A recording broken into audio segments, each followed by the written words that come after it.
નમસ્કાર મિત્રો, ગુજરાત સરકારની ગુજરાત માટીકામ કલાકારી અને રૂરલ ટેકનોલોજી સંસ્થા દ્વારા કુંભારી કામ કરતા કારીગરો માટે 2 યોજનાઓ બહાર પાડવામાં આવી છે। જેમાંથી એક યોજના છે ઉર્જા કાર્યક્ષમ ભઠ્ઠી યોજના અને બીજી યોજના છે સાધન સહાય યોજના।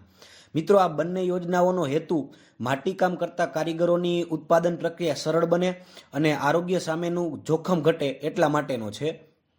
જેમાં સાધન સહાય યોજનાની વાત કરીએ તો સાધન સહાય યોજના અંતર્ગત સરકારશ્રી દ્વારા ઇલેક્ટ્રિક પગમિલ અને ઇલેક્ટ્રિક ચાક આપવામાં આવે છે, જેમાં 75% સબસિડી સરકારશ્રી દ્વારા આપવામાં આવશે।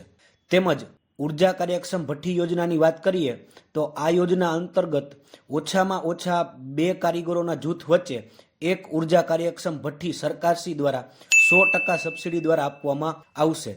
આ બંને યોજનાઓનો લાભ લેવા ઈચ્છતા હોય તેવા માટીકામ કરતા કારીગરોએ ઓનલાઈન અરજી કરવાની રહેશે। આ માટેની ઓનલાઈન અરજી ઈ કુટીર પોર્ટલ પર કરવાની રહેશે, જેની લિંક તમને ડિસ્ક્રિપ્શનમાં આપેલી છે। અને મિત્રો, આ બંને યોજનાઓ માટે લાભાર્થીઓની પસંદગી છે તે વહેલા તે પહેલાના ધોરણે કરવામાં આવશે।